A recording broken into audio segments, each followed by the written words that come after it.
Ya, selamat datang sekali lagi teman-teman dari rumah masing-masing. Selamat datang di webinar Dewasa Muda, Anti Panik Hadapi Resesi 2023. Waduh, topiknya kayaknya agak-agak ini ya, lagi happening banget. Jadi teman-teman kayaknya tertarik banget nih buat datang. Nah, hari ini kita beruntung banget bisa sama-sama berkumpul walaupun ruangnya virtual, tapi kita bisa sama-sama belajar hari ini. Dan hari ini akan ada bintang tamunya, akan ada seseorang yang akan memberikan pencerahan kepada kita semua. Tapi sebelum ke situ, aku mau ajak kita kenalan-kenalan dulu ya.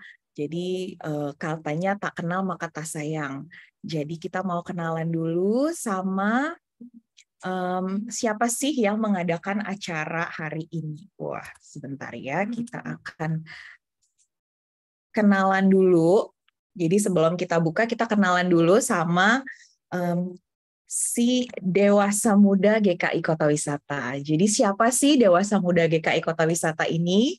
Nah, Dewasa Muda GKI Kota Wisata adalah komunitas orang-orang yang sudah menikah usia 25 sampai 40 tahun ke atas, atau yang belum menikah juga nggak apa-apa, join aja. Tapi mesti 30 tahun ke atas, karena sebelumnya masih pemuda berarti ya. Nah, kita senang banget kalau ada teman-teman yang di sini yang sudah bergabung ataupun yang belum, boleh join di kegiatan-kegiatan dari Esmut, kita bilangnya Esmut ya, Dewasa Muda GKI Kota Wisata. Kegiatan-kegiatan kita diantaranya seperti saat ini ada webinar, terus juga ada persekutuan, baik online maupun offline. Terus yang juga seru, nggak kalah serunya adalah wisata bareng sama olahraga rutin. Nah, jadi teman-teman yang belum bergabung, jangan dilewatkan kesempatan untuk join di Esmut GKI Kota Wisata. Oke, sekarang kita akan segera memulai kegiatan kita. Kita akan bersama-sama berdoa. Mari teman-teman kita bersatu di dalam doa. Bapa yang baik, Bapa yang kami kenal di dalam nama Tuhan Yesus Kristus, kami bersyukur Tuhan pada hari ini Tuhan kumpulkan kami di tempat ini. Kami mau bersama-sama belajar untuk bisa menjadi siap, menjadi anak-anak yang juga bijaksana dalam mengelola keuangan kami dan juga rencana-rencana masa depan kami. Kiranya Tuhan hadir bersama-sama kami, kiranya Tuhan menyertai setiap hal yang akan kami gunakan dan manfaatkan, dan biarlah semuanya itu Tuhan boleh memperlengkapi kami untuk menjadi anak-anak-Mu yang seturut dengan kehendak-Mu. Terima kasih Tuhan Yesus, kami serahkan acara ini ke dalam tangan pengasihan-Mu. Amin. Ya, teman-teman, kita akan masuk ke kegiatan kita hari ini, tapi sebelumnya aku ajak kita main games dulu, boleh ya?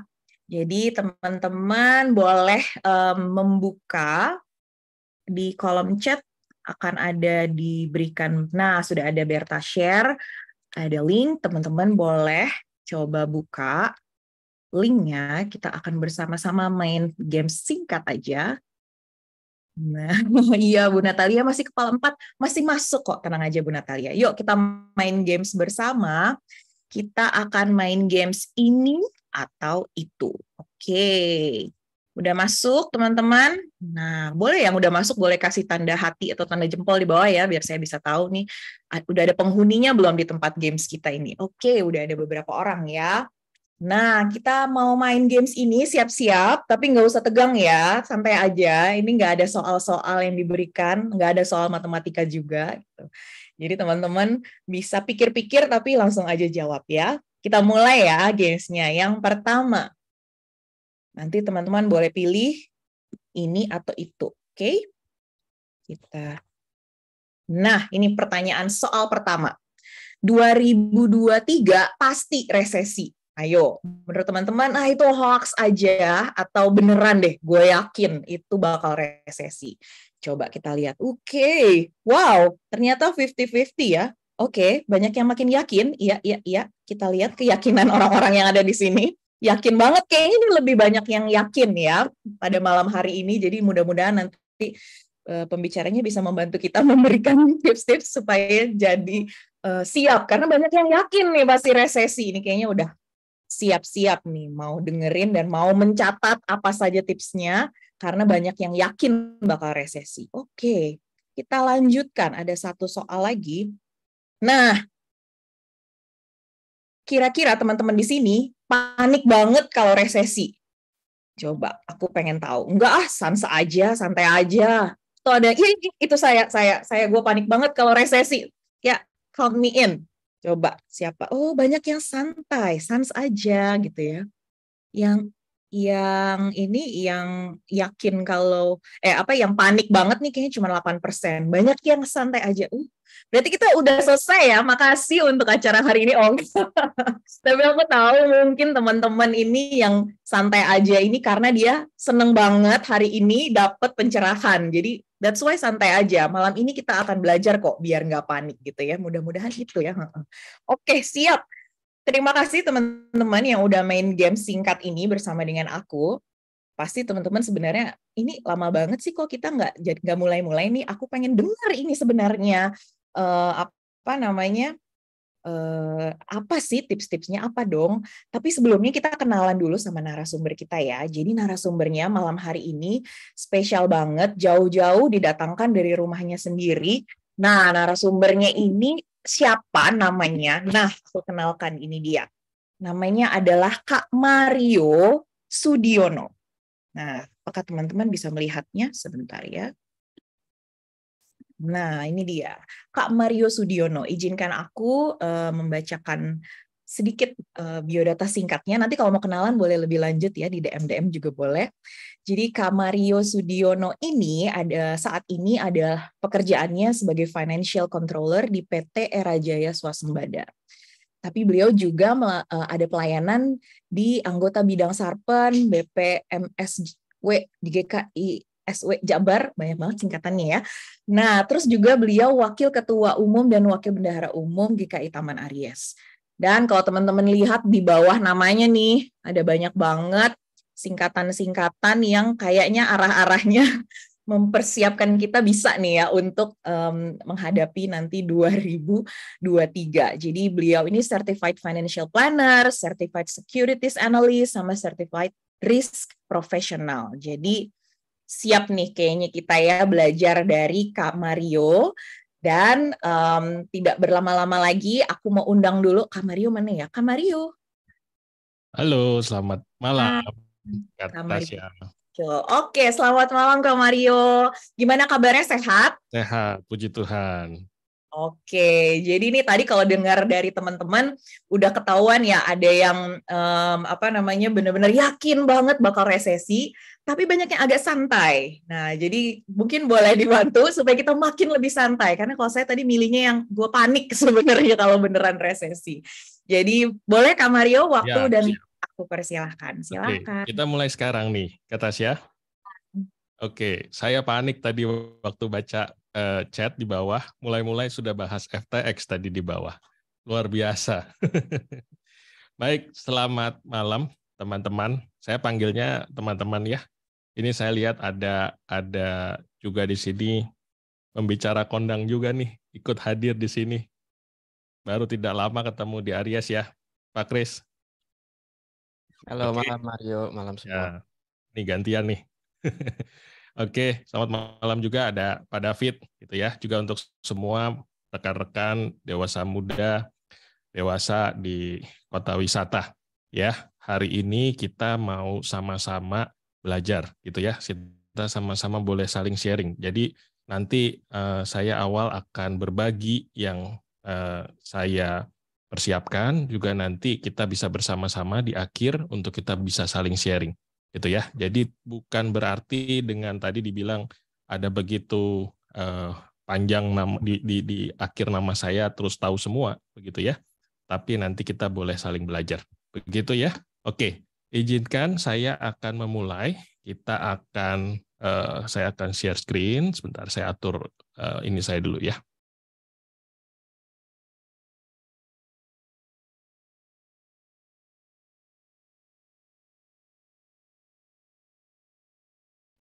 Oke, waktu 19.15, saya punya waktu sampai pukul berapa ya? Sampai besok Kak? Oh enggak. Waduh, sampai besok. 40 menit Kak, 45 menit Kak, jadi sampai jam Oke, 8. 45 menit setelah itu tanya jawab ya maksudnya ya, Yes, sharing. kita sediakan Oke. waktu untuk tanya jawab. Oke, baik. Teman-teman, saya diberikan topik hari ini untuk sharing tentang anti panik hadapi resesi gitu ya. Di iklannya kemarin ditulis anti panik club gitu ya. Jadi memang teman-teman, kita hari ini, saya akan fokus hari ini bicara tentang apa yang terjadi. Kenapa semua orang ramai bicara tentang resesi di tahun yang akan datang atau bahkan sebenarnya sudah terjadi di akhir-akhir ini. Dan nanti setelah itu kita lihat yang secara global, kemudian saya akan mengecil, saya akan masuk dengan apa yang terjadi di Indonesia, dan nanti terakhir bicara tentang kita. Apa yang akan kita persiapkan untuk menghadapi segala sesuatu yang akan terjadi di depan kita. Begitu, ya. Jadi saya di awal saya disclaimer dulu karena kita akan berbicara banyak tentang resesi. Jadi nanti setengah paruh sesi saya akan masuk bicara tentang bagaimana menghadapinya. Tetapi mungkin nanti karena ini bicara tentang resesi, untuk teknis-teknis terkait dengan investasi, terkait dengan teknis yang berbicara tentang keuangan, itu mungkin akan lebih terbatas, begitu ya. Nanti kalau ada sesi terpisah lain lagi, kita bicara itu, nanti mau bicara FTX, mau bicara kripto yang sekarang lagi merah semua, begitu ya, itu mungkin kita bisa bicara lain waktu. Jadi kita hari ini kita mau fokus apa yang terjadi yang lagi ramai sekarang ini. Baik, kita akan mulai. Tadi sudah sempat diperkenalkan, jadi ini saya dan keluarga saya, gitu ya, 1 istri 2 anak, dan memang sehari-hari saya banyak berkait gitu ya, terkait dengan finansial gitu ya, di kantor juga untuk financial planning baik keluarga ataupun pribadi gitu ya, dan juga ada beberapa yang memang berbicara tentang financial issue gitu ya, baik di gereja-gereja ataupun di sosial di luar begitu ya. Dan juga untuk pengembangan pribadi, pengembangan keluarga, terkait juga dengan musik dan juga teknologi digital, itu yang menjadi minat saya begitu ya. Dan di bawah itu ada satu ayat yang memang menjadi satu pegangan yang menjadi ayat favorit saya, yaitu adalah Filipians 4 verse 13 ya, I can do all things through Christ who strengthens me. Itu menjadi selalu yang menjadi kekuatan ketika saya menghadapi apapun, juga termasuk ketika kita akan bersama-sama menghadapi financial crisis katanya gitu ya. Tadi kan sebagian besar sudah yakin begitu ya. Nah, ini saya akan memulai resesi begitu ya. Teman-teman, ini yang ramai. Yang kalau kita lihat begitu ya, semua sudah bicara tentang resesi, influencer di YouTube, di Insta, di TikTok, semua ramai bicara resesi. Bicara tentang 2023 itu gelap. Bahkan dikatakan oleh presiden kita sendiri, 2023 ekonomi dunia gelap gulita, gitu ya. Bahkan dia tidak bisa tidur tenang, terus juga Menteri Keuangan kita bilang ada badai besar ancam RI, dan kalau kita lihat di negara-negara yang lain, ya, baik itu ada di Eropa, Amerika, China, itu semua sekarang ini sedang dalam situasi yang tidak mudah, teman-teman.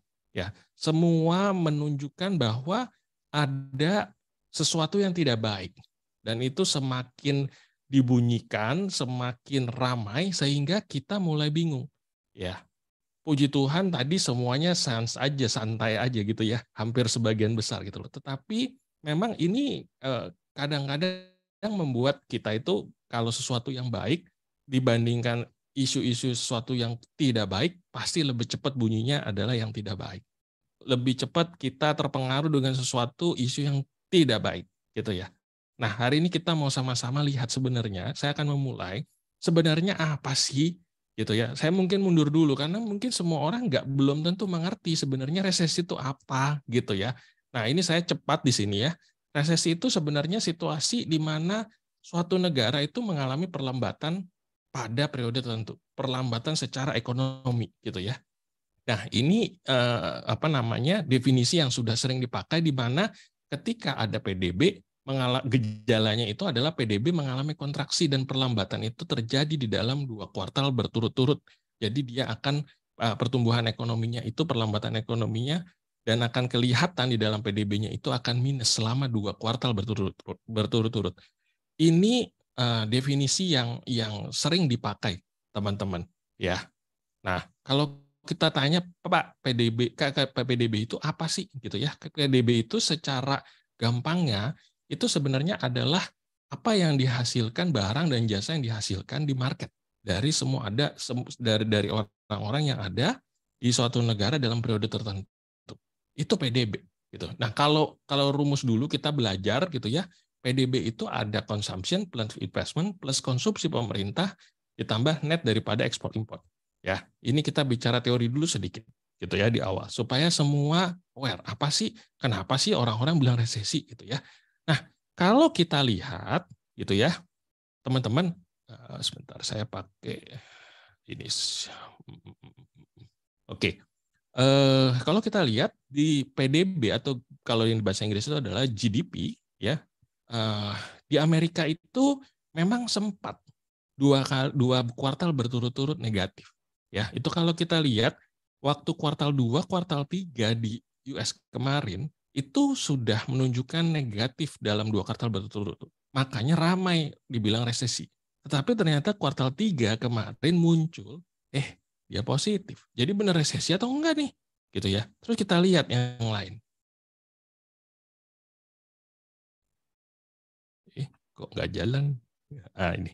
Rusia di tengah-tengah perang nih mereka gitu ya. Akhirnya kuartal 2 dan kuartal 3 menunjukkan angka negatif.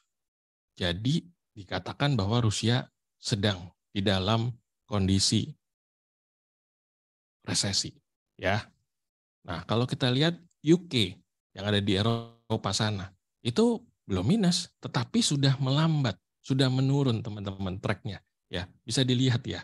Jadi memang sebenarnya kalau dengan definisi ini memang kondisinya di dalam kondisi itu. Ya, semua sedang dalam kondisi melambat. Nah, kita lihat lagi ya teman-teman. Sebenarnya apa sih yang terjadi? Saya mau mundur dulu, mau ngajak teman-teman semua. Kita mau lihat bahwa apa sih yang terjadi sebenarnya di awal yang mengawali begitu ya. Nah, banyak pengamat ekonomi mengatakan memang resesi ini sebenarnya mundur bukan terjadi baru-baru ini, tetapi mundur terjadi ketika kita bersama-sama menghadapi pandemik ini. Ya, di mana ketika semua orang dikagetkan dengan sesuatu yang kecil, yang nggak kelihatan, tetapi mempengaruhi seluruh dunia, semua orang, semua lapisan masyarakat berkenalan dengan dia. Gitu ya, yang namanya si coronavirus gitu ya.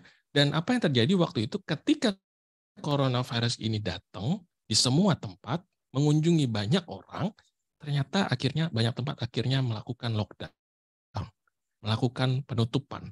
Kalau di kita waktu itu istilahnya apa ya waktu itu ya. Dan terakhir-terakhir kita pakai PPKM begitu ya. Nah, tapi banyak tempat melakukan lockdown. Dan teman-teman, apa sih yang artinya lockdown itu? Artinya kalau kita lihat di dalam ekonomi gitu ya, sebenarnya yang terjadi itu adalah ketika di dalam dunia ekonomi itu adalah yang namanya perputaran uang dan jasa dan segala macam apa yang dihasilkan. Ya, yang mempertahankan ekonomi dunia itu, yang mempertahankan ekonomi suatu negara adalah ketika terjadi perputaran. Baik itu uang, jasa, barang, dan semuanya. Kalau kita lihat di gambar kanan, ini kayak kita belajar ekonomi zaman waktu masih SMP, SMA nih kayaknya ya. Itulah. Tapi inilah yang akan mempertahankan suatu ekonomi, suatu negara. Dan apa yang terjadi teman-teman ketika terjadi lockdown, maka ini di shutdown. Maka kita berhenti semuanya. Yang punya uang, toko pada tutup. Gitu ya. Mau jualan ada barang, tapi disuruh tutup. Gitu ya. Akhirnya semua terjadi, perputaran ini berhenti saat itu. Dan teman-teman bayangin, kalau tadi teman-teman lihat, termasuk Indonesia, termasuk negara-negara, disitulah ketika pandemi ini terjadi resesi. Teman-teman sadar nggak? Gitu ya. Waktu kemarin itu, kalau yang sekarang panik karena semua lagi heboh bilang 2023, teman-teman sebenarnya resesi ini sebenarnya sudah diawali dari ketika pandemi itu terjadi. Teman-teman kalau tadi balik lihat yang di belakang, sebenarnya Amerika dan negara-negara itu 2020 bukan hanya 2 kuartal, bahkan beberapa kuartal itu sudah negatif karena semua berhenti di sini. Begitu. Ekonomi berhenti, bukan lagi melambat, bahkan waktu lockdown itu benar-benar berhenti semuanya. Begitu. Nah, Teman-teman, itu awal pertama gitu ya. Terjadi mungkin 2020, 2021 gitu ya. Nah, apa yang terjadi waktu pandemi itu terjadi? Ketika semua lockdown, ternyata untuk mengatasi situasi itu di negara-negara maju, mereka ternyata mulai memberikan stimulus, mulai mencetak uang luar biasa gila-gila. Ini teman-teman kalau lihat grafik ini ya. Grafik ini adalah menunjukkan di mana waktu terjadi pandemi itu Amerika itu mencetak uang luar biasa, paling hebat-hebatnya, paling tinggi-tingginya dibandingkan sebelum-sebelumnya. Dan teman-teman bisa bayangin ya, ini memang bukan Amerika saja. Banyak negara-negara yang lain pun mereka untuk ketika semua berhenti, orang-orang nggak boleh kerja, mereka harus di rumah, maka pemerintah menolong, niatnya menolong, gitu ya, mencetak, memberikan uang, memberikan bantuan, dan bagaimana caranya mereka mencetak uang luar biasa. Dan ini banyak terjadi. Nah, ternyata ini juga akhirnya yang membawa situasi sekarang ini. Teman-teman tahu ketika banyak sekali uang yang beredar, maka inflasi itu akan naik. Harga-harga akan naik. Karena kenapa? Karena ketika uang itu begitu banyak beredar, maka nilai uang itu akan perlahan-lahan akan turun. Semakin cepat, semakin banyak uang itu beredar, semakin banyak uang itu dicetak, maka nilai uang itu akan semakin lama semakin turun. Dan harga-harga barang akan naik. Itulah kenapa jadinya inflasi itu akan naik. Ya, inflation is caused by too much money chasing after too few goods. Oke, nah disinilah terjadi kita bisa melihat inflasi mulai naik. Teman-teman bayangin ya, di Amerika itu ketika terjadi lockdown, itu setiap minggu orang-orang cuman karena duduk doang di rumah itu dapat kira-kira $600 dari pemerintah. Teman-teman bisa hitung tuh berapa rupiah tuh. Ya, setiap minggu loh. Cuman diem-diem di rumah, nggak kerja, $600. Teman-teman bisa bayangin, itu duitnya dari mana pemerintah bisa ngasih? Ya dari cetak uang. Dan ketika itu dicetak, maka uang itu jadi seakan-akan nggak berharga. Dan akhirnya itu juga mempengaruhi harga-harga makin naik. Nah, itulah yang terjadi, teman-teman.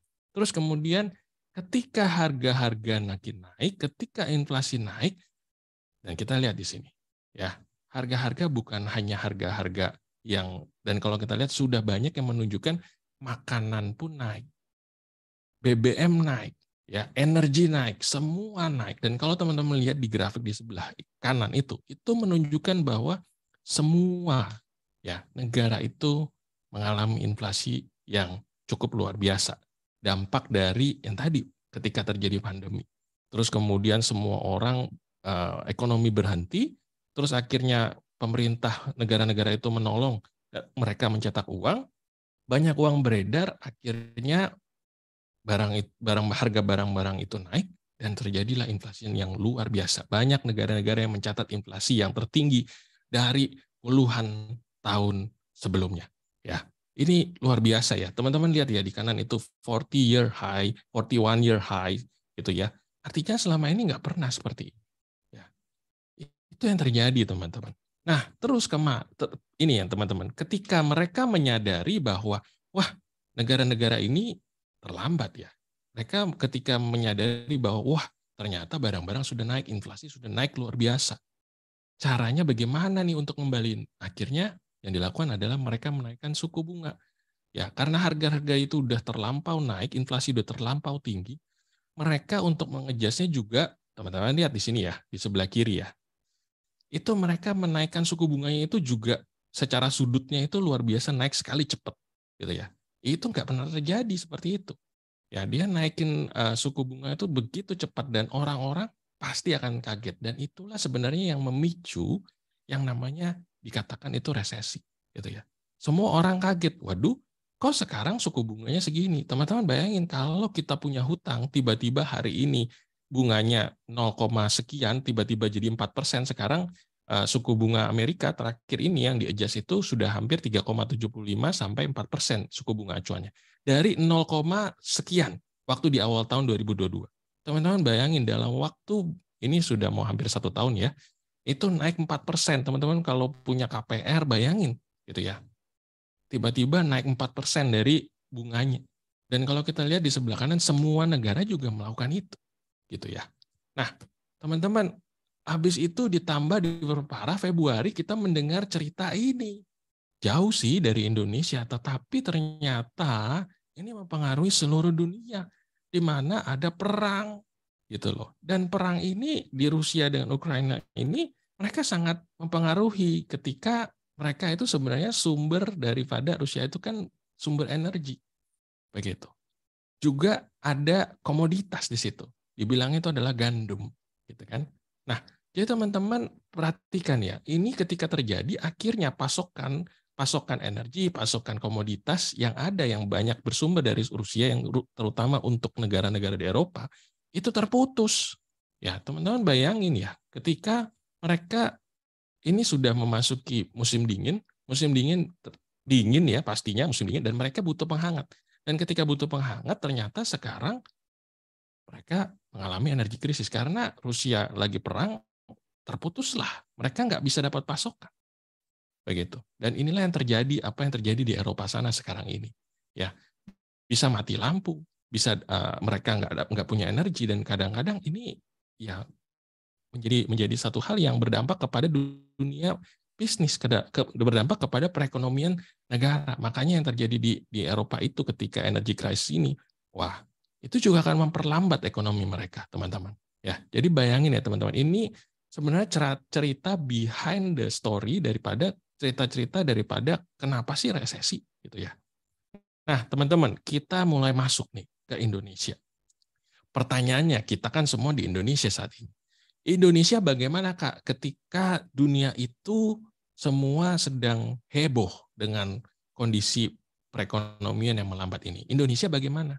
Teman-teman, ini kata Menteri Keuangan kita, ada 4 negara aman dari resesi termasuk Indonesia, katanya. Tapi teman-teman, benar nggak sih Indonesia itu akan resilient, bahasanya yang sekarang sering yang dipakai gitu, bisa tahan dengan kondisi resesi? Teman-teman ingat ya, meskipun Indonesia itu bisa dikatakan kuat gitu ya, tetapi kita itu hidup di dunia itu nggak sendiri. Indonesia nggak hidup dengan sendiri. Tetap bergantung, tetap terhubung dengan negara-negara yang lain. Dan kalau kita lihat negara-negara besar itu, ketika negara-negara besar itu misalnya mereka hiccup aja sedikit, mungkin dampak di sana kecil, dampak di Indonesia mungkin akan besar. Ya, jadi kalau dibilang Indonesia tidak terpengaruh, itu hoax, gitu ya.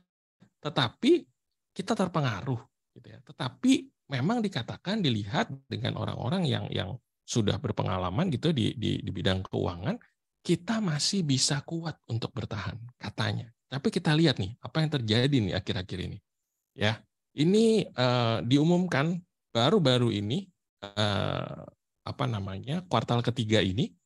Ternyata pertumbuhan ekonomi Indonesia secara perbandingan dari tahun ke tahun masih 5,72, teman-teman. PDB-nya masih 5,72, belum negatif, gitu ya. Dan kalau dibandingkan dari kuartal sebelumnya, dia masih ada 1,81 naik, bertumbuh, begitu ya. Nah, terus kemudian kita lihat kenapa sih ketika negara-negara lain melambat, terus kenapa Indonesia masih 5,72? Kok hebat ya, gitu ya. Ternyata dari 5,72 itu ternyata memang dipengaruhi oleh consumption. Ini balik lagi ya ke rumus ini. Kenapa PDB Indonesia itu masih hebat gitu ya, masih bagus lah gitu ya. Karena ternyata 50% sampai 60% PDB Indonesia itu dipengaruhi oleh consumption. Ini kita lihat nih, 2,81 dari 5,72 itu pertumbuhan consumption kita. Ternyata kita masih hebat. Teman-teman mau bukti nggak?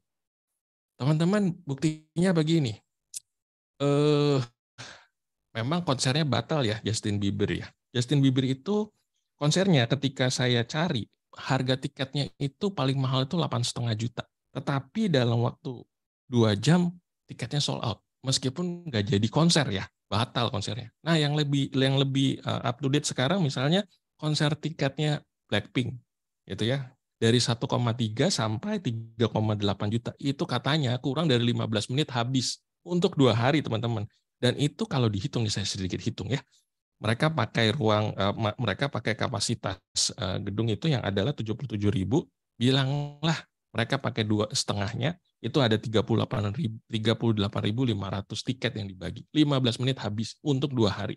Teman-teman bayangin, ya, consumption Indonesia itu bagaimana? Ternyata masih hebat, gitu ya. Pantesan aja ketika itu dibuat dalam statistik, muncul dalam statistik, ternyata masih tumbuh gitu ya. Nah, ya itulah. Jadi kalau kita bilang Indonesia aman-aman aja, ya kita kalau ngelihat data-data begini, ya mungkin benar juga ya, gitu ya. Nah, saya mau mengajak teman-teman lihat lagi. Teman-teman, ini nih. Tapi ternyata suku bunga Indonesia juga terus naik. Dan ini baru naik juga. Jadi naik dari 5,25. Awal tahun, teman-teman, suku bunga kita itu 3,5. Suku bunga acuan BI ya, gitu ya. Nah, sekarang udah jadi 5,25. Ini terus yang lagi teman-teman yang baru. Rupiah sekarang 15.700 gitu ya. Tapi kita bisa hebatnya kita mengadakan G20, banyak orang memuji kemarin G20. Dan katanya Indonesia mengantongi komitmen investasi 125. Teman-teman balik ke yang rumus yang tadi ya. Consumption kita tinggi, ternyata pemerintah mengadakan G20 supaya bisa mengantongi investasi, belanja government. Nah, teman-teman nih ada satu saya mau cerita. Belanja government teman-teman kita lihat ya. 2024 kita sudah mau menghadapi yang namanya pemilu. Dan biasanya setahun menjelangnya pemerintah, orang-orang yang terlibat di dalam politik itu sudah mulai ya untuk mengonsumsi, untuk menaikkan pengeluaran-pengeluaran terkait dengan persiapan untuk pemilu ini. Nah, teman-teman bayangin, artinya secara PDB, secara teori nih ya teman-teman, harusnya Indonesia masih akan aman ke depan gitu. Top. Oke, thank you. Ya, jadi teman-teman, ini ternyata memang pemerintah kita sudah mempersiapkan cukup baik gitu ya. Mereka buat G20 dan ternyata nanti akan ada akan ada pemilu, dan juga ketika kita lihat ya teman-teman, ketika pemerintah itu kemarin menaikkan beberapa pajak ya, PPN itu dinaikkan dari 10% jadi 11% begitu ya. Itu ternyata sudah dipersiapkan. Jadi memang hebatnya ya, itu kalau beberapa ekonom itu melihat ya memang negara kita negara yang luar biasa hebat pemimpin-pemimpinnya. Ternyata mereka mempersiapkan meskipun di demo ya teman-teman, semua naik, tapi ternyata teman-teman lihat waktu BBM naik, waktu pajak naik, demo sih betul gitu ya. Ternyata tapi masih tetap bisa beli tiket Blackpink 15 menit habis tuh. Ya, bahkan sekarang ya akhirnya dijual bahkan bukan harganya 3 juta lagi, ada yang jual 15 juta tuh. Ya, di market gitu ya. Nah, tapi teman-teman, ya, ini yang baru kita dengar belakangan, baru 1 minggu ini, ya, ternyata kita diterjang sama badai PHK. Teman-teman kepikir nggak Goto tuh, yang kemarin begitu hebat, luar biasa, mereka umumin PHK 1.300 karyawan. Ruang Guru PHK ratusan karyawan, Grab Kitchen tutup, dan terus dibilang startup sekarang di ujung tanduk. Ya, terus kita dengar juga Garmen tutup, ribuan karyawan gigit jari kena PHK. Jadi teman-teman, sebenarnya Indonesia aman nggak? Ya, nah gini teman-teman ya. Ini juga mungkin teman-teman juga banyak dengar bahwa startup sekarang semakin sulit. Kenapa sih gitu ya? Karena kita ingat ya, startup itu banyak yang mengandalkan mereka valuasi. Masih banyak perusahaan-perusahaan startup itu yang memang belum profitable, belum yang bisa menghidupi dia punya perjalanan roda perusahaan mereka. Mereka memang fokusnya untuk valuasi. Valuasi bicara apa? Bicara bakar duit. Bakar duit dari mana? Bicara dari investasi. Nah, ketika sekarang suku bunga naik, orang mikir-pikir, gue investasi di startup atau gue masukin aja, gue tabungnya lebih baik gue tabung, sekarang bunga udah tinggi. Gitu ya. Nah, itulah yang memang sekarang menjadi kontroversial. Dan akhirnya mereka bergumul, mereka menghadapi challenge yang tidak mudah. Ya. Dan juga memang inilah yang terjadi. Ketika memang melambat, Indonesia juga, teman-teman, Indonesia meskipun tadi dibilang secara PDB, secara aman, apa yang mereka persiapkan aman, negara akan yang pemerintah itu melihat mereka mempersiapkan dengan baik, tetapi ingat, kondisi global memang sekarang sedang melambat. Jadi, it's a real, krisis is a real. It's not hoax, teman-teman. Tetapi pertanyaannya sekarang, bagaimana dengan kita? Ya. Dan saya mau memakai judul untuk kita bisa waspada dan bertahan. Ini adalah tema minggu kemarin ya, teman-teman. Wah, waktu minggu kemarin itu ini tema khotbahnya adalah waspada dan bertahan. Waktu saya mempersiapkan, wah ini pas nih. Ya. Jadi meskipun global resesi, meskipun Indonesia pun juga resesi, tetapi kita harus tetap waspada dan bertahan. Ya, apapun lah bunyi yang ada di luar, tetapi bagaimana sekarang dengan kita untuk kita waspada dan bertahan. Tidak boleh lengah, santai aja tetap gitu, tapi bagaimana ya untuk kita juga tetap waspada. Nah, inilah teman-teman, ini piramida yang selalu akan muncul kalau bicara dengan financial planner, teman-teman. Ya, tetapi ketika sekarang kita fokus menghadapi krisis, maka yang fokusnya adalah kita bicara yang di bawah. Bagaimana menjaga keamanan keuangan kita. Maka ini ada beberapa tips untuk anti panik-panik club-nya. Malam ini saya akan berbagi 5 tips umum dan 1 tips pamungkas nanti. Ya, jadi ada 6 tips untuk kita bersama-sama paling tidak kita bisa menjaga diri kita bisa berhati-hati, kita bisa waspada dan bertahan ketika memang apa yang akan dihadapi di 2023 ini tidak mudah. Begitu ya teman-teman. Oke, tips pertama. Ini sebenarnya tips yang memang sering diungkapkan. Bagaimana kita mengelola arus pendapatan kita. Yang pertama itu tipsnya adalah bagaimana kita memanage cash flow kita, teman-teman. Mengelola arus pendapatan dan pengeluaran. Nah, di dalam mengelola arus pendapatan dan pengeluaran, ada 1 langkah yang wajib, teman-teman, harus dilakukan. Yaitu adalah, teman-teman, kita harus buat catatan. Ya, teman-teman, ini waktu dulu pertama kali saya mempersiapkan ini ya, gitu ya. Saya itu background dengan accounting.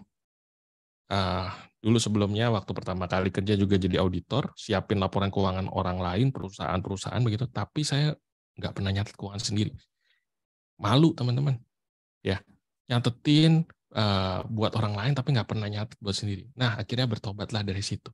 Ya, kenapa teman-teman? Kita harus nyatet karena begini.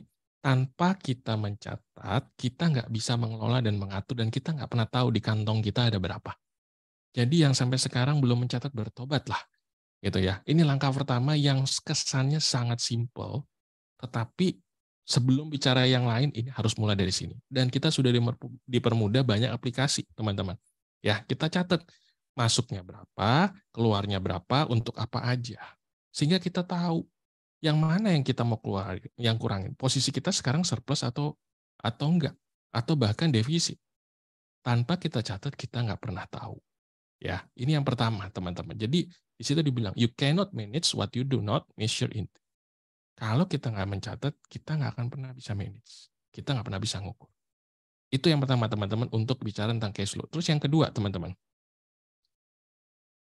Ini contoh ya, ini kalau misalnya nggak mau pakai aplikasi gitu ya, kayaknya bingung gitu, gaptek, ya bisa buat di tulisan di buku, banyak kok yang buat begini.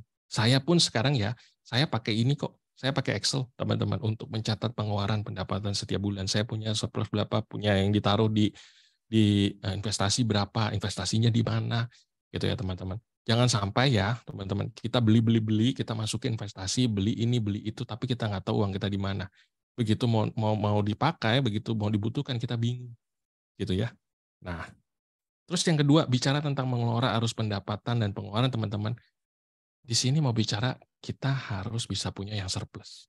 Ya, kalau yang sekarang belum surplus, masih pas-pasan, masih defisit, ada 2, gitu ya. Kita harus tambah pemasukan atau mengurangi pengeluaran. Pilihannya cuma 2 itu. Ya, ketika bicara menambah inflow, maka ada 2 tipsnya, yaitu adalah kita fokus, kita usahakan yang terbaik untuk yang kita lakukan sekarang. Sehingga ketika kita melakukan yang terbaik, kita bisa mendapatkan yang terbaik yang lebih. Kalau yang di kantor misalnya, ketika kita melakukan yang terbaik, kita bisa menjadi star, maka perusahaan itu akan melihat. Maka chance untuk promosi juga akan lebih baik. Ya, atau bisa cari alternatif penghasilan tambahan. Begitu. Biasanya kalau dalam sesi-sesi bicara tentang investasi dan keuangan, saya biasa suka menyampaikan gitu ya. Sekarang ini alternatif penghasilan tambahan tuh ngapain aja sih gitu ya. Saya kasih contoh sedikit di sini. Ya, waktu awal pandemi, ketika semua orang di rumah, begitu ya, muncul orang-orang yang menawarkan mengajar bahasa Korea, teman-teman. Ketika orang semua di pandemi di rumah banyak nonton film Korea, terus mulai tertarik belajar bahasa Korea. Nah, yang bisa bahasa Korea bisa ngajarin bahasa Korea, bisa ngelesin bahasa Korea. Modalnya apa? Modalnya internet. Gitu. Ya. Nah, itu salah satu ketika kita melihat ada inovasi-inovasi, melihat tren-tren yang terjadi saat ini, bagaimana kita menggunakan itu untuk menambah, memberikan penghasilan untuk kita. Nah, yang kedua, teman-teman, Kalau nggak bisa tambah, ya udah, yang kuranginnya dikurangin gitu loh. Jangan boros, hidup sewajarnya. Nah, teman-teman, ini ada tipsnya untuk ini. Teman-teman, saya mau bilang begini. Ketika nanti kita benar menghadapi krisis ke depan, pesannya saya gitu ya, adalah tetap belanja yang wajar secara rutin. Bukan terus nggak belanja. Ketika kita nggak belanja, maka arus uang, arus barang dan jasa tidak akan gerak. Malah ketika kita ikat pinggang sekenceng-kencengnya, bisa jadi kalau semua orang melakukan itu, malah krisis akan terjadi. Maka ya kita harus menahan, kita harus lakukan belanja secara rutin. Jangan yang nggak penting dibeli gitu loh. Tapi bukan berarti kita nggak boleh nggak boleh belanja sama sekali. Nah ini teman-teman, kenali diri kita. Ini hati-hati dengan diskon, promo, cicilan teman-teman. Ya mau jalan-jalan sekarang bisa nyicil. Mau beli iPhone yang terbaru, iPhone 14 bisa nyicil gitu ya. Mau ngapain lagi? Semua bisa cicilan, bisa pay later teman-teman. Hati-hati, kenali diri kita paling nggak tahan ngelihat apa, paling nggak tahan mau beli apa.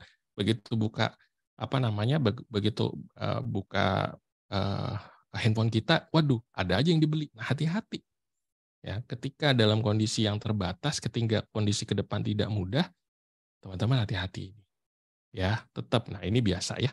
Need sama wants. Jangan akhirnya kita ngeluarin uang untuk yang sifatnya keinginan, yang wants-nya kita banyak kita beli, terus belinya berlebihan. Nah, itu salah satu caranya adalah itu yang bagaimana untuk kurangin itu satu gitu ya. Yang nggak penting, yang keinginan kita itu dikurang-kurangin gitu loh. Ini saya lakukan teman-teman ya. Saya buka catatan saya belanjanya apa aja sih? Ada cicilan apa sih? Gitu loh. Biasanya ketika udah 11-11, 12-12, apa sih yang dibeli teman-teman? Nah, mulai memfilter. Saya udah mulai mengurangi gitu loh. Karena ya siap-siap begitu loh. Ya, fokus apa yang memang wajib dan butuh. Jadi pesannya di sini adalah tetap belanja ya, teman-teman. Tetapi belanja yang benar kita butuhkan, belanja yang wajib kita beli gitu ya. Oke. Next, teman-teman. Ya, ini saya go through cepat ya, gitu ya, teman-teman. Jadi ini saran gitu ya, bagaimana kita memanage uang kita gitu ya. Ada 40, 30, 20, 10. Biasanya 40 untuk pengeluaran rutin kita, 30 biasanya untuk hutang cicilan. Kalau yang nggak punya cicilan, maka yang bawah yang naik. Jangan yang atas yang gede, semakin gede ya teman-teman. Gitu ya. Kalau yang udah nggak punya cicilan, nggak punya hutang produktif, nggak punya KPR, yang bawah tabungan investasinya dinaikin. Perpuluhannya dinaikin. Gitu ya. Kebaikan kita naikin. Gitu ya. Jangan terus makin besar di atas. Oke? Saya go through ini. Nah, teman-teman, yang kedua, teman-teman, yang terkait dengan ini adalah kita bicara tentang ini dana darurat. Ya, ini selalu ketika bicara tentang keuangan, tentang financial planning, ini akan muncul, teman-teman. Dana darurat harus kita siapkan ketika krisis. Kenapa, teman-teman? Tadi dengar ya di awal bahwa PHK itu sudah mulai banyak mengintai. Gitu ya, sudah mulai pada berdatangan. Dan jangan sampai ingat teman-teman, ketika awal pandemi, banyak orang di PHK, banyak orang dipotong gajinya, salary-nya, dan akhirnya mereka bingung ketika mereka nggak punya ini, teman-teman. Maka ini penting ketika kondisi sedang tidak baik-baik. Yang belum, mulailah dari sekarang. Ya, kalau yang sudah punya, baik, ditambah gitu ya. Yang sudah sempat kepake buat belanja online, cepat-cepat isi kembali.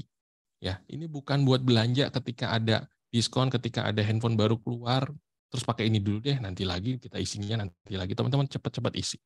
Ya, dan pisahkan supaya ini enggak mudah dipakai setidaknya gitu ya. Dan simpan di liquid, karena ketika darurat itu terjadi, jangan sampai kita taruh misalnya di misalnya ya teman-teman, misalnya taruhnya di FR gitu ya, yang kita nggak tahu kapan itu dia naik gitu ya, naiknya juga nanti jangka panjang gitu, tiba-tiba kita baru naruh, besok ambil ya rugi ternyata pas lagi turun gitu kan. Nah, dan ini teman-teman jumlah ideal gitu ya, dan ketika terjadi krisis setidaknya ini kalian punya double dari ini. Sarannya begitu ya teman-teman. Nah, teman-teman, ada satu ilustrasi yang diberikan gitu ya. Teman-teman, emergency fund itu seperti sekoci. Ya. Sekoci itu nggak ada dalam kondisi normal dipakai kan? Aneh kan? Ketika sekoci itu dipakai dalam kondisi normal, maka itu jadi aneh. Tetapi ketika dalam kondisi darurat, maka sekoci ini akan siap dipakai. Ini teman-teman fungsinya darurat. Ya, jadi nggak ada tuh terus kita tiba-tiba semua lagi baik-baik terus kita pakai skocinya untuk di ya muter-muter pulau misalnya gitu, ya aneh gitu kan. Nah, tapi ketika kapal kita karam, ketika ekonomi kita karam, ketika pendapatan kita karam, maka skoci kita masih punya di situ. Itu ya teman-teman. Terus, nah ini yang ketiga, tips yang ketiga teman-teman. Ketika krisis, ketika interest rate semua naik, teman-teman harus hati-hati dengan pinjaman utang kita, teman-teman. Makanya fungsinya tadi ketika kita mencatat, maka kita tahu sekarang posisi utang kita berapa. Nah, hindari sekarang hutang-hutang konsumtif. Dan jangan menambah hutang dulu, teman-teman. Hati-hati ya. Nah, kalau teman-teman yang punya KPR, teman-teman harus lihat kalian itu sekarang KPR-nya bunganya floating atau masih fixed rate. Banyak cara gitu ya, teman-teman. Tapi ini mesti dihitung baik-baik. Ya, bunganya tinggal sisa berapa, yang bagaimana kalau saya pindahkan ya, saya rubah jadi fixed rate sekarang. Gitu loh. Karena bisa jadi ketika floating, teman-teman, itu tadi naiknya lagi cepat. Jadi jangan sampai akhirnya kita bingung untuk bayar bunganya sekarang pas-pasan nih. Tahu-tahu dia naik, terus pendapatan kita nggak cukup untuk bayar ini. Terus gimana dong? Ya, maka sarannya adalah lunasi sebagian, turunin dulu gitu ya. Ataupun bisa juga dirubah, kita cari. Kalau yang memang baru awal-awal dia sudah floating, tapi kan biasanya KPR pertama-tama, biasanya 2 tahun pertama, 3 tahun pertama masih fix ya. Tapi kalau yang sudah floating dan memang masih lama, teman-teman pikir ulang. Ya, nah itu nanti kalau itu bicara teknis sekali.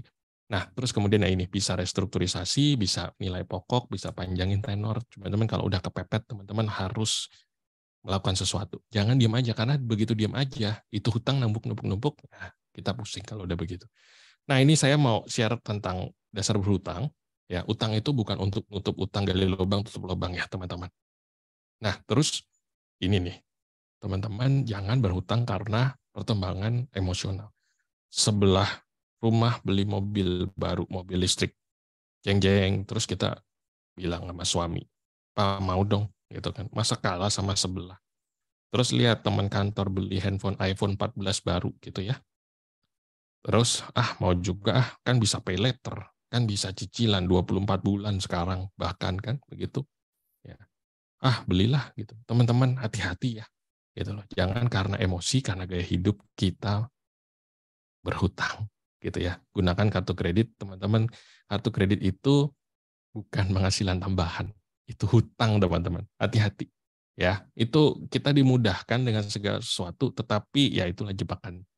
Oke, ini tips ketiga, teman-teman ya. Terkait dengan bagaimana kita supaya nggak panik nanti ketika benar-benar terjadi krisis secara menyeluruh baik di luar negeri maupun di Indonesia. Nah, ini juga teman-teman jangan ya pinjol gitu ya. Saya ketemu dengan banyak orang ya baik di gereja ataupun di kantor, mereka terlibat dengan pinjol dan akhirnya tidak bisa bayar gitu ya. Jadi jangan gitu ya, lebih baik tidak daripada nanti akhirnya kita ya dikejar kanan kiri gitu ya. Oke, next. Ini saya cepat teman-teman ya. Ini bicara risk. Teman-teman ketika krisis pastikan teman-teman juga terlindungi secara resiko. Dan kalau bicara resiko itu adalah bicara tentang asuransi, teman-teman. Ya, saya bukan agen asuransi pastinya, saya harus disclaimer dulu. Saya bukan agen asuransi tapi saya punya asuransi. Nah, teman-teman kalau ditanya ke asuransi apa sih yang memang sebenarnya kita perlukan saat ini, teman-teman, ini ya, asuransi jiwa, asuransi kesehatan, dan asuransi harta benda. Gitu ya, teman-teman. Nah, kalau disuruh milih, pertanyaan, nah ini saya bicara isu nih, teman-teman. Ya, beberapa isu terkait asuransi. Ketika seminar, ketika webinar gitu, saya sering dapat pertanyaan-pertanyaan ini terkait dengan asuransi, teman-teman ya. Ini kita lihat ya. Oke. Kak, kalau sudah punya BPJS, asuransi dari kantor masih perlu nggak? Nah, teman-teman, balik lagi. Saat kondisi sekarang ketika sakit, paling tidak teman-teman kita punya BPJS. Setidaknya ada yang bisa yang melindungi kita dari Sakit karena kita nggak pernah tahu sakit itu berapa banyak. Dan teman-teman, sakit itu bukan sakitnya, sorry, rumah sakit ya. Dan biaya rumah sakit itu naiknya itu kadang-kadang jauh lebih besar daripada kenaikan gaji kita. Tiba-tiba harus dirawat, gitu ya. Nah, teman-teman, maka pentingnya punya untuk melindungi kesehatan kita. Nah, kalau asuransi di kantor, teman-teman ingat ya, kita nggak selamanya di kantor. Misalnya tiba-tiba nih, amit-amit kita di PHK. Terus begitu habis di PHK, terus kita sakit kritis. Terus bayarnya pakai apa? Nggak punya tabungan, nggak punya investasi. Terus bagaimana? Ya, jadi bagaimana kita mengalokasikan untuk ini? Itu penting, gitu ya teman-teman. Nah, terus kedua, isu asuransi yang sering ditanyakan itulah, Kak, saya punya asuransi tapi gagal klaim, nggak bisa klaim, atau nggak pernah klaim, rugi dong, Kak. Teman-teman, ini yang namanya resiko. Proteksi bahasanya ya. Ketika terjadi, kita aman, puji Tuhan. Ketika nggak terjadi, ya puji Tuhan, jangan terus dibilangnya begini. Nggak pernah terjadi, nggak pernah dipakai, Kak, rugi. Ya, yang namanya proteksi, yang namanya risk management adalah ketika terjadi, kita terlindungi. Kalau nggak terjadi, puji Tuhan, ya siapa yang mau kita sakit? Gitu ya. Tapi ketika kita sakit, kita terlindungi. Jadi harus rubah pola pikirnya ya, teman-teman. Nah, terus konsep konvensional sama unit link itu selalu orang kebolak-balik, gitu ya. Apa sih yang sering ditanyakan begini? Dia ikut ngambil yang unit link itu, terus dia bilang gini, Kak, saya udah bayar setiap bulan segini, kok duit saya segini sih? Itu loh, buat apa? Saya udah nabung misalnya contoh teman-teman ya, saya udah nabung setiap bulan, bukan nabung, sorry, preminya setiap bulan 1 juta, gitu ya, 12 bulan 12 juta. Saya udah misalnya 5 tahun. Kok sekarang ketika saya lihat nilainya cuma 10 juta ya, Kak? Sisanya kemana ya? Rugi, udahlah saya tutup aja. Nah, teman-teman, hati-hati ya. Gitu loh. Jadi teman-teman harus ingat bahwa yang namanya konvensional itu proteksi. Yang namanya proteksi konvensional. Terjadi, kita terlindungi, premi yang kita bayar untuk melindungi kita, kalau nggak terjadi, puji Tuhan, ya udah angus. Meskipun ada ya sekarang yang bisa, produk-produk yang juga nanti akan kembalikan. Tapi ya itu produk ya. Gitu. Tapi kalau yang unit link, teman-teman ingat, ini adalah bagian dari investasi. Investasi bisa jadi besar, bisa jadi kecil, tergantung si asuransi ini menempatkannya di mana. Dan itu kan sebenarnya kita bisa atur. Ya. Jadi bukan salah asuransinya, gitu loh. Tapi kita nggak ngerti. Dan masuk ke yang terakhir, kadang-kadang kita ketemu agent yang nggak menjelaskan, gitu loh. Atau tiba-tiba hilang, tiba-tiba ganti. Kok agent gue jadi berubah ya? Gitu. Ini siapa nih? Gitu kan. Maka carilah, kalau mau beli asuransi, cari asuransi yang benar, teliti, pelajari, dan cari agen yang benar. Itu asuransi, teman-teman. Nah, teman-teman, ini yang kelima ya, teman-teman. Kita bicara investasi nih. Tadi awal-awal udah ada bunyinya FTX gitu ya, investasi, teman-teman. Nah, saya mau pakai ini. Ketika situasi sedang tidak baik, saya mau mengutip apa yang dikatakan Warren Buffett. I will tell you how to become rich. Close the doors. Be fearful when others are greedy. Be greedy when others are fearful. Sekarang, everybody going to be fearful. Jadi, apakah saatnya kita be greedy sekarang? Nah, kita lihat ya. Sebelum ke situ, teman-teman, aku mau bilang begini. Ini cepat ya. Teman-teman, ketika investasi, teman-teman itu, investasi itu di dalam perencanaan keuangan itu adalah mau bicara tentang satu tujuan. Jadi investasi itu bukan hanya beli, tapi kita punya satu tujuan, dan investasi itu adalah alatnya, kendaraannya untuk mencapai tujuan itu, teman-teman. Ya, jadi tanpa tujuan kita bisa salah milih investasi.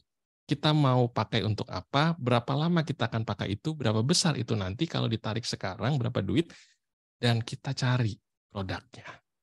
Jadi bukan sekedar teman kita beli saham ini, yuk beli yuk. Oh beli kripto ini, koin ini beli yuk, gitu ya. Oh taruh sini katanya beli yuk. Terus buat apa? Ya udah ya kan pada beli gitu kan. Ya jangan akhirnya jadi FOMO kita, gitu ya. Semua ikut dibeli tanpa tahu, udah gitu nggak dicatat, gitu ya. Akhirnya punya apa? Akhirnya ya udah, pas mau dipakai bingung duit gue kemana ya, gitu kan. Ya teman-teman, ini bicara kita punya satu tujuan. Nah ini saya go through cepat ya, karena kita bukan bicara investasi malam ini. Jadi teman-teman ada banyak produk, banyak cara gitu ya. Ini yang dari yang investasinya bunganya imbal hasilnya rendah sampai imbal hasilnya tinggi, yang risikonya rendah sampai risikonya juga tinggi. Tapi saya mau menekankan satu hal di sini, teman-teman. Ya, sebuah investasi yang risikonya rendah, maka imbal hasilnya juga rendah. Sesuatu yang potensinya risikonya tinggi, maka imbal hasilnya tinggi. High risk, high return. Low risk, low return. Nggak ada yang kebalik. Ya, kalau ada yang menawarkan low risk, high return, teman-teman hati-hati. Ingat ya, waktu pandemi itu ketika semua orang bingung duitnya mau dikemanain, muncullah orang-orang yang menawarkan investasi-investasi bodong yang dengan mudahnya itu bisa menawarkan bunga yang luar biasa. Ya, biasanya kalau lagi bawain sesi investasi, saya banyak cerita-cerita tentang investasi bodong dan ini. Nah, tapi ini karena kita bicara tentang resesi, maka saya mau bicara ketika resesi, teman-teman, di dalam investasi tetap boleh nggak? Boleh. Kudu tetap jalan investasinya. Tetapi kita mesti atur. Kita mesti tetap ini diversifikasi. Nah, ini ada tipsnya, teman-teman. Oh, sebelum itu ini ada dulu. Teman-teman kalau bicara investasi, ini mau bicara sebenarnya gini loh, investasi itu sama seperti menabung. Jadi jangan tunda. Ini mau bilang bahwa ketika kita mau target 2 miliar di umur 55 tahun, ketika kita invest di 25 tahun, 35 tahun, atau 45 tahun mulainya, maka akan berbeda jumlahnya. Ketika kita mulai umur 25, kita mulai dengan 1,5 juta per bulan. Tapi kalau kita mulai 35, kita akan mulai dengan 4 juta. Atau kalau kita umurnya 45 tahun, sekarang baru mau investasi nih Kak, maka kita akan mulai dengan 12 juta. Kok besar ya? Iya terlambat. Nah, makanya ini gambarnya nih. There's no secret, I just started early. Jadi kenapa dia punya piggy bank itu lebih besar? Karena dia started early. Gak ada jurusnya, teman-teman. Ya, jadi yang masih muda bersyukur, mulailah, jangan tunda. Yang sudah 40 tahun ke atas, ya bukan berarti terus nggak boleh invest. Ya, memang waktunya terlambat, tapi ya ini harga yang harus dibayar, ya kita juga tetap harus mulai. Ya, oke. Nah, teman-teman ini nih, ya kita kembali ke yang apa dikatakan Warren Buffett. Teman-teman, pasar modal, pasar yang ada salah satunya di market itu akan menunjukkan sesuatu lebih dulu daripada apa yang terjadi di depan. Ketika market melihat akan terjadi resesi di depan, maka mereka akan turun lebih dulu. Tapi kalau mereka lihat akan ada recovery di depan, maka market akan naik lebih dulu. Jadi sebenarnya apa yang terjadi di market, teman-teman, itu akan menggambarkan apa yang akan terjadi di depan tentang ekonomi. Ya, ini histori sudah membuktikan seperti itu loh. Ya, jadi kita bisa melihat sebenarnya apa yang akan terjadi di depan. Benar nggak sih akan resesi? Seberapa besar, seberapa buruknya resesi di depan? Kita lihat market kita gimana. Nah, inilah marketnya, teman-teman. Ini saya pakai per hari Jumat kemarin, gitu ya. Memang semua masih merah, ya. Mau US, mau Hong Kong, mau Jepang, mau Shanghai, semua merah. Dan kalau dilihat secara year to date selama 1 tahun ke belakang sampai dengan hari Jumat kemarin masih pada minus, teman-teman, marketnya. Tapi ada yang hijau sendiri nih, ya. Itu punyanya Indonesia. Ya itu balik lagi. Artinya kan survei-survei yang tadi, statistik yang tadi itu terbunyikan gitu loh, bahwa market Indonesia melihat bahwa di depan masih optimis, teman-teman Indonesia. Makanya dia masih hijau gitu ya. Tapi teman-teman, saya mau kasih ada satu tips nih. Ini ketika mengamati ini, teman-teman lihat ya. Waktu saya membawakan ini waktu kira-kira 2 bulan yang lalu, ya. Ceritanya beda sama ketika saya sharing hari ini. Kalau teman-teman lihat, kecenderungan daripada market yang terlihat di gambar ini sebenarnya sudah mulai naik, teman-teman. Ya, jadi, nah ini nih, tuh, teman-teman. Jadi kita masih, kalau kita di sini, saya selalu bilang kita masih dalam situasi sebenarnya wait and see. Boleh tipis-tipis masuk, teman-teman. Ya, tetapi hati-hati, kita belum tahu nih. Jadi kalau saya gini, saya bukan cenayang, bukan peramal, gitu ya. Kita hanya bisa membaca dari apa yang ada, yang terlihat dari tanda-tanda. Ya, Alkitab kan juga bilang kita dilihat untuk kita melihat tanda-tanda. Nah, inilah tanda-tandanya. Nah, ini tipsnya, teman-teman. Cash is still the king, gitu ya. Hati-hati kurangin yang investasi tinggi, high risk, gitu ya. Makanya tiba-tiba FTX dan kripto semua jadi merah, gitu ya, karena si FTX, gitu ya. Terus kemudian jangan FOMO, udah mau naik semua masuk, gitu ya. Terus kemudian hati-hati yang turun di bawah, terus mesti ngapain nih, gitu kan? Hati-hati ya teman-teman. Dan sesuaikan kendaraan investasi sama tujuan keuangan kita. Dan tetap lihat, masuk waktu saham pasar saat pasar sudah mulai naik. Ya, sama waspada investasi bodong. Mungkin akan muncul investasi bodong yang baru, bentuk yang baru, gitu ya. Maka hati-hati. Kalau ada orang yang menawarkan, Pak, ini low risk, high return loh Pak, bisa 15% per bulan. Percaya nggak teman-teman 15% per bulan? Sayangnya yang kemarin ada yang percaya tuh. Ya, saya waktu bawain sesi beberapa gereja, Pak, saya ada.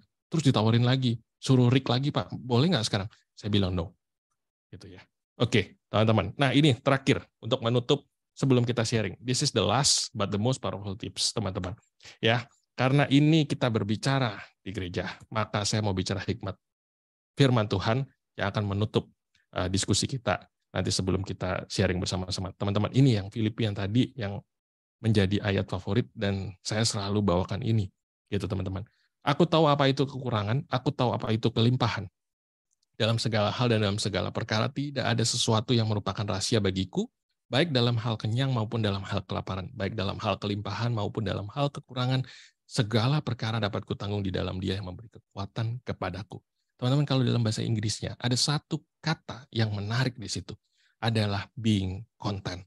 Dan inilah yang menjadi tips terakhir teman-teman, yang menjadi tips pamungkas ketika kita akan menghadapi apa yang terjadi di depan yang kita nggak pernah tahu, yaitu adalah being content. Di sini adalah being content di sini mau bicara adalah in the state of peaceful happiness. Dan teman-teman, Filipi 4 ini ditulis oleh Paulus ketika dia ada di penjara, teman-teman. Situasinya nggak ada yang enak, teman-teman. Di dalam penjara nggak ada yang enak. Mungkin penjara Indonesia itu kalau yang orang itu ingin, tapi saat itu di bawah tanah, tertutup, semua tembok, pemandangannya mungkin cuma tembok, tapi dia bisa menuliskan ini. Dan dia bisa mengajarkan itu juga kepada jemaat di Filipi. Paulus itu bisa mengajarkan jemaat di Filipi untuk tetap bersyukur apapun kondisi. Dan apa yang bisa membuat dia tetap bersyukur adalah ketika dia tahu bahwa dia punya Tuhan. Ketika dia punya relasi yang baik sama Tuhan. Jadi, it's not talking about the circumstances. Bukan bicara tentang apa yang terjadi di luar. Tetapi bicara apa yang kita punya di dalam. Itu yang akan membuat kita menjadi content. Membuat kita punya peaceful of happiness. Itu yang akan membuat kita bertahan ketika akan menghadapi krisis apapun itu. Ya, mungkin kita sulit saat ini. Mungkin kita terbatas gitu. Mau nambah penghasilan juga susah, Kak. Mau ngurangin juga susah, semua udah pas-pasan. Yang namanya juga sandwich generation, Kak, sekarang ini. Gitu ya. Mau nambah waktunya udah nggak punya gitu ya. Tapi teman-teman, ini tips terakhir ya teman-teman. Teman-teman punya relasi yang hebat sama Tuhan, punya relasi yang kuat sama Tuhan, karena itu yang akan memberi kekuatan sama kita. Gitu ya. Apapun kondisinya teman-teman, teman-teman kondisinya lagi tidak baik, kondisinya kurang, kondisinya mungkin sekarang dalam sekoci, mungkin habis di PHK, teman-teman tetap punya hubungan yang baik dengan Tuhan. Karena ini akan memberikan kekuatan kepada kita. Oke, teman-teman, saya berhenti di sini. Kita akan bersama-sama sharing. Yuk, saya stop share ya. Wah, ini chatnya banyak nih. Ya, terima kasih Kak Mario. Tadi sudah berbagi tentang apa yang tips-tips ya, terutama tadi ada beberapa tips yang memang kita bisa secara langsung lakukan gitu. Tapi yang terakhir tadi benar-benar ngena banget ya, konten. Jadi kita benar-benar ngerasa bahwa kita memang punya Tuhan gitu ya. Jadi bukan karena situasi yang ada, tapi karena di dalam memang sudah ada Tuhan yang mencukupkan segalanya. Nah, pasti ini tadi memang banyak chatnya Kak Mario, tapi ini banyak ngemeng-ngemeng, banyak ngobrol ya. Nah, sekarang coba agak seriusan ya hadirin. Boleh yang mau bertanya, saya tahu pasti banyak yang pengen nanya-nanya. Boleh langsung raise hand, atau juga boleh kalau malu-malu, boleh ketik-ketik dulu di kolom chat. Jadi silahkan yang mau bertanya boleh raise hand. Sambil nunggu pada nanya-nanya, mungkin masih brainstorm pikirannya kayaknya masih ini ya Kak, dalam state penyesalan gitu ya, umurnya udah segini gitu ya, terus kenapa gue nggak mulai dari dulu gitu. Mungkin masih dalam tahap itu, sambil nunggu kita foto bersama dulu bentar ya, nanti keburu ada yang udah kabur duluan nih soalnya. Boleh buka kamera nggak biar kelihatan ada siapa aja di sini. Jadi sambil kita nunggu siapa yang mau nanya-nanya, kita foto bersama dulu bentar, teman-teman, mumpung pada ngumpul semua nih, masih rame. Oke, nah Wah, kelihatan muda-muda semua ya. anak muda semua luar biasa hari ini. Masih muda semua kan mukanya tuh, awet muda minimal ya. Oke, yang lain mungkin ini lebih muda lagi dari kita jadi malu buka kamera nggak apa-apa deh. Oke, yang ada dulu ya kita. Oke, tuh ada Bonita. Buka kamera yang lain boleh loh. Yang udah kelihatan Ayo nih. buka. Oke. Kita foto dulu yang ada aja ya. Oke, kita foto sebentar. 1, 2, 3, senyum. Oke, sekali lagi. 1, 2, 3, senyum. Thank you muka-muka senyumnya. Oke, jadi kita langsung nih buat teman-teman yang punya pertanyaan boleh langsung mengajukan. Ini kayaknya lagi ada diskusi sedikit ya, bahwa pendeta itu ternyata nggak ada krisis katanya. Pak David bilang Nah ini sedikit bocoran. Ini ada pendeta daripada Aries juga nih. Ada yang menyusup nih, Pak David. Ada pendeta Aries di sini. Ya teman-teman, saya suka diminta juga untuk bicara untuk pendeta. Pendeta itu punya krisis yang lain yang sendiri gitu ya. Kalau bicara keuangan untuk pendeta itu sedikit menantang gitu ya. Tapi mereka pun punya pergumulannya sendiri, teman-teman. Gitu ya. Jadi percayalah pendeta pun juga manusia gitu ya, Pak David ya. Pendeta portonya juga minus kok. Nah, betul. Nggak bisa portonya dia hijau sendiri, teman-teman. Oke. Silakan yang ingin bertanya mungkin atau mungkin mau curhat juga boleh ya. Jadi kayak saya umur segini tabungan menipis atau apa boleh ya. Mumpung kita lagi kedatangan ini nih ada financial planner, terus dia juga Kak Mario juga banyak membantu ini ya perusahaan juga. Jadi boleh teman-teman yang pengen tanya boleh. Silahkan. Kata Tasya aku nanya deh. Silakan Bonita. Hai Kom. Halo. Jadi sempat lihat sih sebenarnya kayak salah satu yang dirimu mention tuh adalah yang masuk dalam high risk investasi itu adalah si reksadana sama surat pemerintah ya. Padahal aku yang selama ini aku tahu itu tuh termasuk dalam medium risk ya. Benar nggak ya? Atau kayak boleh dieksplor nggak sih penjelasannya? Sepertinya salah lihat, Bon. Oh, kayaknya benar tadi. Oh ya, aku balik ya sebentar ya. Coba. Tuh, ini belum balik slide-nya, sorry.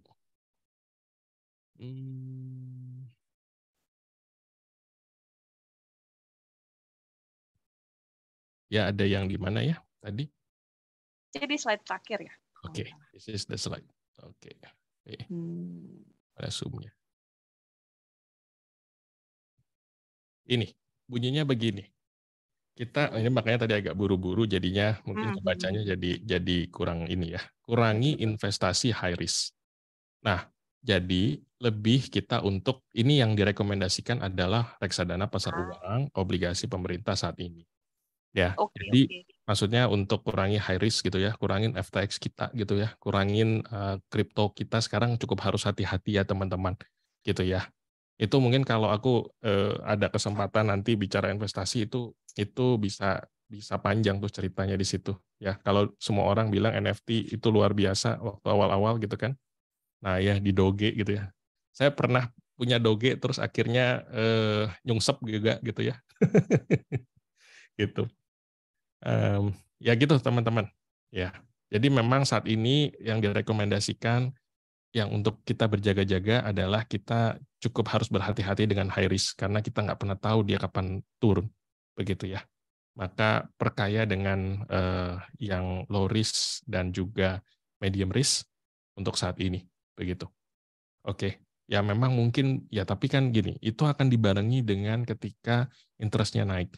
Jadi seakan-akan ketika interest naik kita ambil yang di tengah-tengah itu juga sudah cukup oke untuk kondisi sekarang daripada kita tetap maksa high risk akhirnya tiba-tiba dia jatuh dan kita hilang begitu ya. Itu tipsnya teman-teman ya.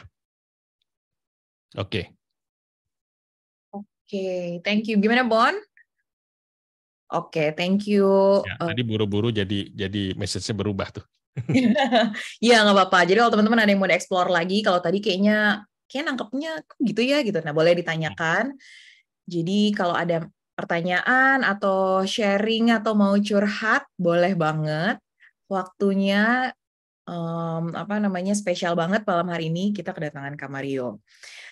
Nih, kalau belum ada yang nanya, aku boleh nanya ya Kak Mario. Jadi sebenarnya nanya / curhat. Jadi aku posisinya kan ibu rumah tangga nih gitu. Nah, ini ada pemasukan tapi kayak pemasukannya nggak tetap gitu ya. Jadi kayak ada kegiatan freelance kayak gitu. Nah, nggak tahu nih kalau gonjang-ganjing dunia freelance ke depannya gimana gitu. Apakah akan juga masih seperti yang sekarang gitu. Iya, betul, pemasukan saya dari suami yang terbesar. Tapi apa sih yang sebagai, jadi sebenarnya saya juga ada kayak usaha kecil-kecilan gitu. Nah, gimana sebagai kalau tadi kan mungkin sudut pandangnya sebagai ini ya individu yang mungkin pekerja atau apa. Gimana kalau kita jadi wirausaha gitu ya, wirausahawati. Nah, jadi apa yang perlu aku harus hati-hati banget atau perlu harus disiapin dari sekarang gitu, in case nanti misalnya resesi beneran gitu. Oke, jadi ada beberapa tips ya terkait itu, Kak Tasya. Satu, kalau yang di sini ada yang usaha online, maka tipsnya yang harus dihati-hati ketika kita mau masuk krisis adalah hati-hati dengan stok kita. Ya, karena ketika krisis terjadi, maka terjadi perlambatan ekonomi, maka orang akan banyak yang menahan untuk konsum. Kecuali kalau kita freelance ataupun usaha online-nya adalah di yang barang-barang yang primer. Maka itu pasti dicari. Gitu loh. Mau kondisi krisis, mau kondisi tidak krisis, maka dia akan dicari. Ataupun juga yang jual barang-barang yang mungkin kadang gini loh, teman-teman. Ini sedikit joke ya, nanti sebelum saya balik lagi. Teman-teman, waktu tadi dibilang, waktu terjadi krisis di pandemi, gitu ya, saya pengen nanya, ini pertanyaannya suka ditanya, waktu teman-teman di saat krisis itu, teman-teman lagi banyak ngapain? Banyak orang pada beli apa? Beli sepeda kan?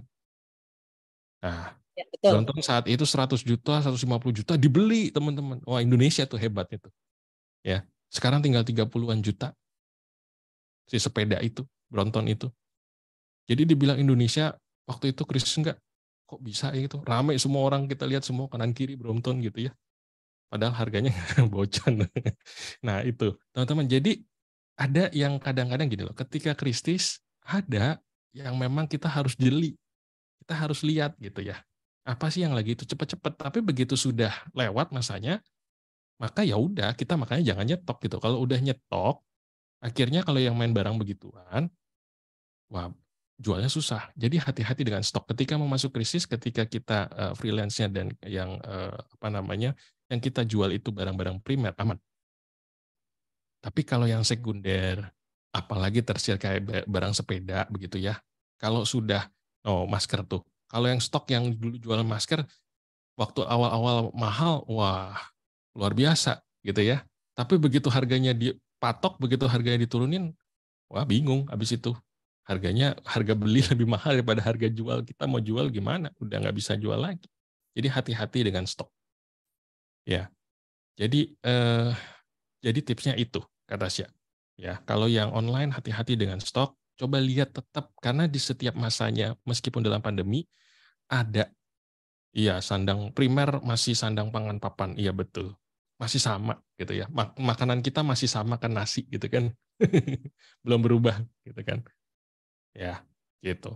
Nah freelance kalau yang memang freelance-nya bukan di primer atau sekunder, harus siap-siap gitu ya, cari mungkin bisa melakukan hal yang lain gitu ya. Selalu ketika gini ya, manusia itu ketika terjepit pasti ada bisa kreatifnya harus keluar, harus jalan. Gitu ya. Ya itu hebatnya. Makanya tips terakhir itu ya Tuhan yang mampukan kita kan. Gitu. Ya, ini baru nih. UMP maksimum 10%. Nah, teman-teman harus kita kalau diumumin 10%, teman-teman gini. Kita harus lihat UMP itu diberikan oleh siapa? Diberikan oleh pengusaha.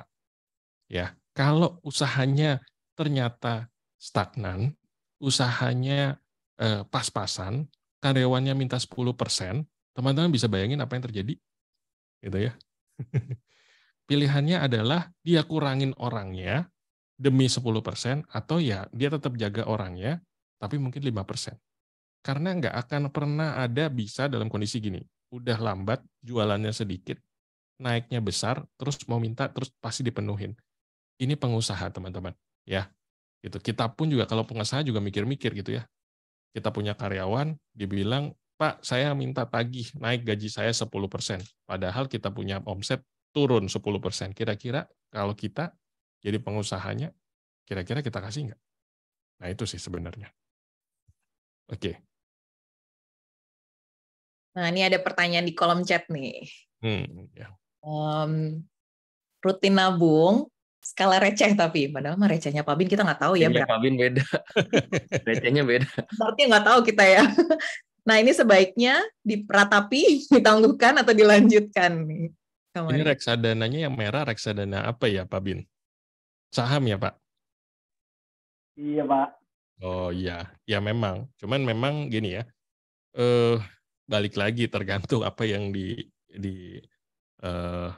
karena kalau ya ini nih, ini pilihan ketika reksadana atau saham. Ini saya jadi sedikit nyinggung tentang investasi ya. Kalau kita bisa, kita langsung terjun ke saham. Tapi kalau kita nggak bisa, bingung gitu ya, kita pilih reksadana supaya orang bisa lakukan untuk kita. Kan prinsipnya gitu ya. Nah, memang kalau reksadana itu ya kita mesti lihat dia masuknya di mana gitu kan. Nah, tapi kalau memang marketnya pun juga lagi kurang baik, mau sendiri ataupun mau reksadana juga memang pasti merah ya, bersabar Pak. Gitu. Karena tadi kalau sudah waktunya dia akan naik kok. Dan ini kita teman-teman ini menjadi satu ini nih ya, info ya. Ini kan sudah mau masuk akhir tahun teman-teman. Biasanya akhir tahun tuh mulai November ini yang lagi ditunggu-tunggu. Orang semua siap-siap nyerok. Makanya cash is the king. Ketika harga di bawah siap-siap ngambil gitu ya. Ketika harga murah siap-siap ambil karena Desember itu window dressing bahasanya. Ya, semua indah sampai dengan biasanya nanti Januari, Februari lah. Habis itu turun lagi. Nah, apakah kali ini akan terjadi seperti itu ketika ada ada gaung resesi? Bisa iya, bisa enggak, teman-teman. Paling enggak naik, tapi mungkin naiknya enggak sedrastis kayak biasa tahun-tahun sebelumnya. Gitu ya. Gitu, karena perlambatan ekonomi itu tetap akan ada, tetapi yang namanya window dressing dimanapun juga pasti tetap ada. Gitu ya. Ya itu. Jadi kalau yang ini, yang merah, ya kalau merahnya koin, itu susah diprediksi. Hanya Tuhan yang tahu mungkin. Gitu ya. Kapan dia hijau gitu ya. Oke, terima kasih Kak Mario. Ada lagi mungkin yang ingin bertanya? Nah, teman-teman, kata saya, sorry, tadi saya nyambung satu ya. Teman-teman, yang namanya siklus ekonomi, itu pasti akan terjadi. Ya, kalau kita lihat histori, ada kalanya dia resesi, tapi nanti dia akan naik lagi, nanti dia turun lagi, nanti dia naik lagi, teman-teman. Ya, jadi pasti badai ini akan berlalu. Yang penting ketika di badai ini, kita waspada dan bertahan. Jangan sampai kita tenggelam ketika badai ini terjadi. Message-nya itu, teman-teman. Pasti akan naik lagi. Itu udah histori itu membuktikan di dunia. Begitu. Ya, itu. Nah, penting banget tuh ya tadi. Jadi bertahan. Jadi bukan, maksudnya kayaknya nggak badai juga nggak terus-terusan ada gitu ya. Tapi kita udah siap gitu untuk menghadapi badainya. Nah, good point nih. Nah, ini ada juga nih pertanyaan. Karena takut taruh uang di bank akhir-akhir ini banyak kabar kurang aman. Akhirnya taruh uang cash di rumah, mungkin di bawah ini ya, di bawah bantal ya. Tanggapan Kak Mario gimana? Seberapa banyak kita bisa taruh cash di bawah bantal? Nah, pertanyaannya itu dulu. Ya, nggak cuman gini teman-teman. Maka ketika banyak berita, maka pilihlah bank yang sudah jelas-jelas aja, meskipun 0,1%. Ya, paling enggak itu aman ketika rumah kita kedatangan pencuri, dia tidak ngambil uang kita, gitu ya. Nah, jadi ya memang sekarang tabungan mungkin kalau di bank bunganya nggak ada harganya, gitu ya. Ya paling nggak taruh di deposito, teman-teman. Makanya tadi kan tipsnya adalah ya kita cari gitu loh, yang risknya rendah gitu loh. Tetapi saya tetap prefer ya kalau naruhnya untuk sehari-hari sih nggak apa-apa. Tapi kalau naruhnya sampai berbukit-bukit di rumah, ya kecuali di rumah punya kayak dulu zaman kita itu ya cerita Paman Gober gitu kan, punya punya apa namanya, punya gedung sendiri untuk nabungan koin dia gitu ya. Nah itu sih nggak apa-apa. Tapi kan selalu ada si berat gitu kan. Ya. Oke, nah ini bicara frugal living nih. Iya, Oke. gimana nih menurut Kak Mario? Oke, kemarin saya sempat lihat di Kois udah pernah ada bicara frugal living ya, gitu. Jadi memang frugal living itu kan prinsipnya gini, prinsipnya kita berhemat tetapi tetap hidup senang. Prinsipnya itu kan, gitu kan. Nah, jadi memang ketika kan tadi tipsnya sebenarnya ada satu tips yang saya bilang bahwa ketika menghadapi krisis kita harus tetap konsumsi, ya. Tetapi bukan berarti konsumtif ya teman-teman. Ya, jadi tetap kita harus jalan karena kalau kita nggak melakukan konsumsi, kayak tadi kan sebenarnya yang saya bilang, ketika semua orang berhenti, maka ekonomi akan berhenti, maka resesi terjadi. Maka supaya kita ini bisa melakukan adalah menolong. Dan teman-teman Indonesia itu kenapa hebat ya? Salah satunya karena kita sekarang juga banyak UMKM. Itu yang didengung-dengungkan. Ya, dan kita juga kaya dengan komoditas. Teman-teman terakhir-terakhir mungkin dengar batu bara kita akhirnya banyak dicari nih. Ya, sama Eropa. Eropa kan karena energinya dari Rusia itu berhenti, dia nyari nih mana yang punya energi alternatif. Indonesia punya nih. Naiklah gitu ya. Jadi teman-teman balik ya, yang tadi yang UMKM sekarang ini tadi kan bicara tentang ya ada freelance, ada yang produk-produk dalam negeri. Nah, inilah gitu ya. Gitu. Jadi tetap dilakukan. Tetap konsumsi, tetapi dengan terbatas, dengan yang kita tahulah batasan kita di mana. Dan harus bijak di situ. Ya, tetap harus senang, tetap jalan-jalan nggak? Tetap jalan-jalan.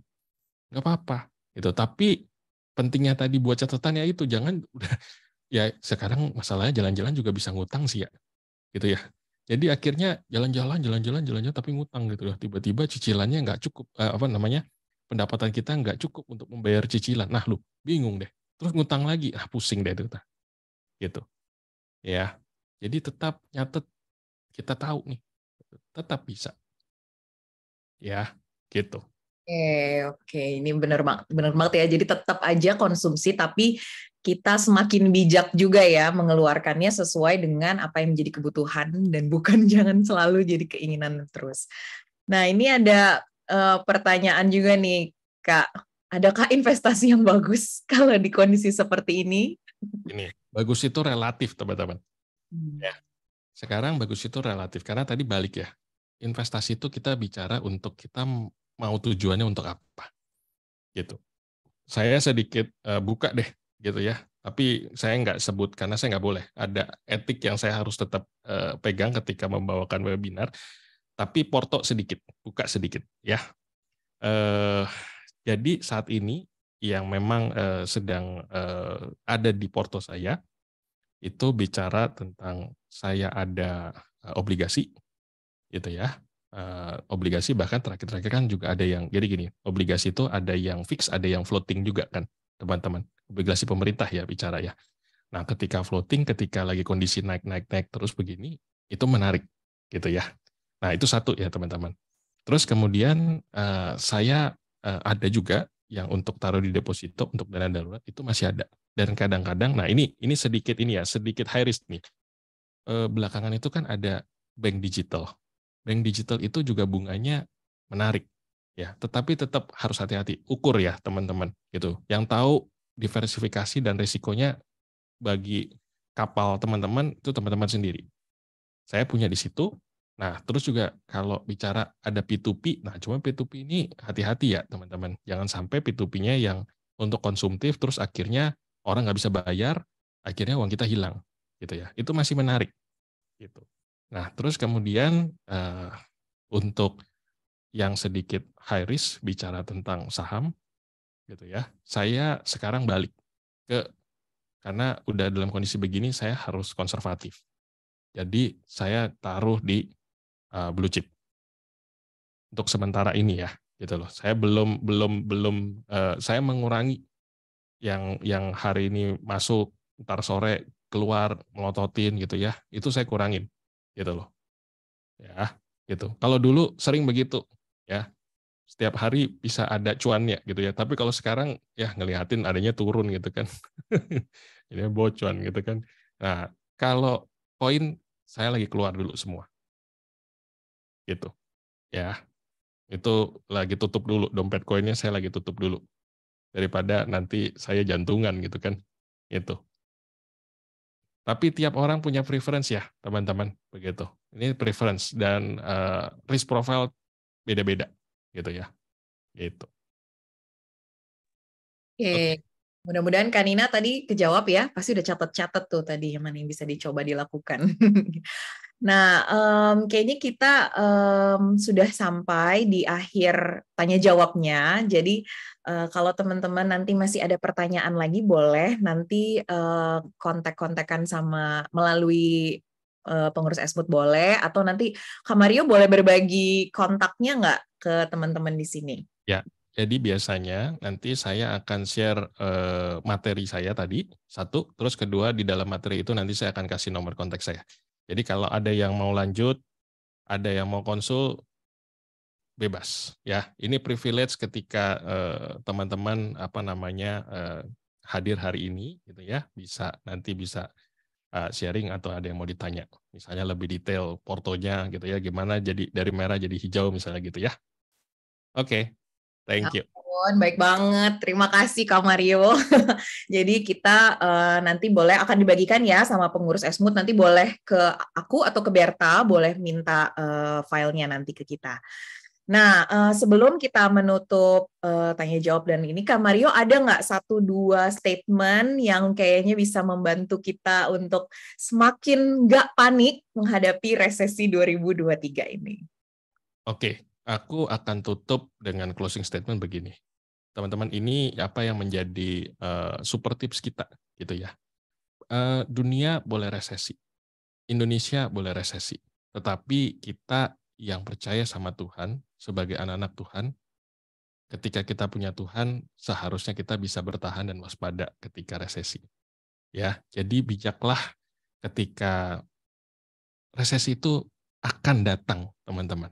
Ya, tinggal bagaimana kita bertahan di situ. Karena ini pasti akan berlalu. Ya, jadi itu ya, nanti tips-tipsnya itu semua ya bisa dilakukan untuk bisa bertahan, itu tips tadi seperti yang sudah disampaikan. Begitu Kak Tasya, thank you semuanya. Thank you banget untuk tipsnya dan juga untuk penguatannya. Jadi benar-benar teman-teman, kita bisa bertahan kalau kita melakukan ada langkah-langkah konkret yang tadi udah di-share ya. Jadi nggak juga cuman kayak, ya pasti Tuhan provide, Tuhan akan ini. Iya, tapi kalau kita nggak siap-siap dan kalau kita nggak melakukan langkah-langkah yang benar, juga nantinya kita nggak akan bisa bertahan tadi seperti yang disebutkan ya. Tuh, terima kasih Pak Mario katanya. Nah, teman-teman, kita juga sebentar akan memohon teman-teman mengisi evaluasi. Jadi kita berharap di sesi-sesi berikutnya, di pertemuan-pertemuan berikutnya, teman-teman bisa ikutan lagi di kelas-kelas berikutnya. Kayaknya agak menarik kalau kita bikin tema-tema seperti ini lagi ya. Mungkin pas udah 2023 kita bikin lagi ya, gimana pegangan ini ya jangkar supaya bisa tetap hidup, mungkin gitu. Mudah-mudahan enggak sih ya.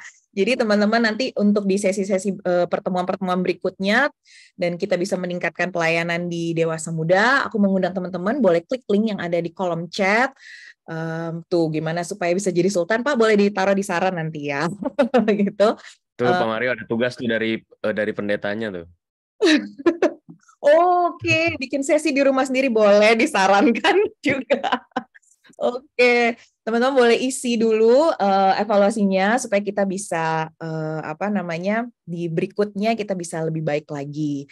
Nah, sambil teman-teman mengisi, kita boleh dong kasih reaction clap hands atau bilang terima kasih dulu ke Kak Mario karena hari ini kita udah diberi pencerahan yang luar biasa. Saya jadi ini ya Kak, punya PR mencatat itu tadi yang pertama soalnya itu yang paling susah dan berat kayaknya kalau buat saya, tapi itu kayaknya PR pertama. Jadi teman-teman yang lain juga lakukanlah PR-PR-nya ya. Ini kayaknya yang mau nikah sama anak sultan, coba diingat ya kalau yang udah punya pasangan, ingat-ingat.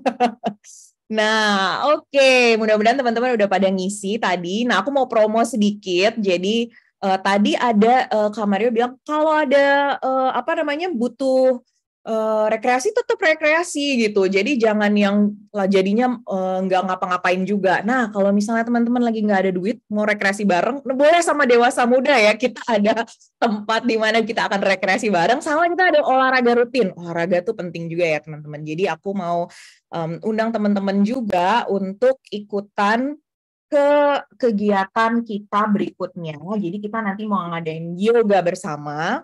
Teman-teman boleh join Sabtu 3 Desember jam 9. Sebenarnya ini ibu-ibu nggak apa-apa sih ajak bapak-bapaknya gitu ya. Tapi kalau bapak-bapaknya malu-malu join sama ibu-ibu nggak apa-apa juga sih. Jadi nanti ibunya belajar, bapaknya diajarin di rumah gitu ya.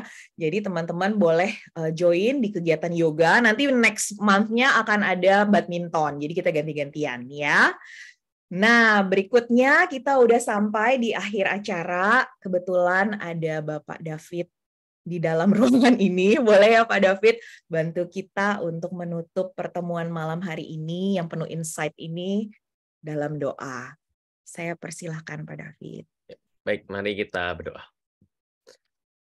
Puji dan syukur Tuhan kami panjatkan kepadamu, kami bersyukur pada saat kami mempersiapkan hari depan yang memang seringkali tidak bisa sesuai dengan harapan kami, tapi biarlah pada saat banyak orang-orang yang berkata resesi, tapi kami harus hidup dengan baik, kami harus hidup dengan benar, dan kami harus yakin bahwa Tuhan, Engkau telah memberikan kami pengajaran terusnya dari Pak Mario, yang bagaimana kami harus menghadapi setiap permasalahan. Kami sudah diberikan tools-nya Tuhan, dan kami harus mempersiapkan diri dengan baik, sehingga pada saat kami menghadapi baik resesi tahun depan ataupun tidak terjadi, kami tetap telah diberikan yang terbaik. Tuhan Yesus, Engkau berkati dalam setiap pelayanan Pak Mario Tuhan, baik di Taman Aries ataupun di tempat di mana dia bekerja, Engkau akan selalu menyertainya. Dan kami semua yang hadir di sini Tuhan sangat diperlengkapi setiap senjata-senjata perang Tuhan untuk menghadapi resesi ke depan. Kami percaya itu adalah sebuah hal-hal yang baik, dan kami yakin dan percaya atas namamu Tuhan, dalam namamu Kau akan terus membimbing dan menyertai kami.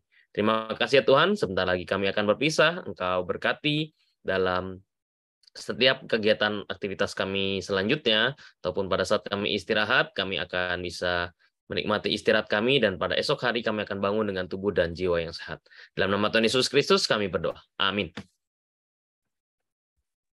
Amin. Thank you Pak David. Terima kasih teman-teman semua. Sampai ketemu di webinar berikutnya.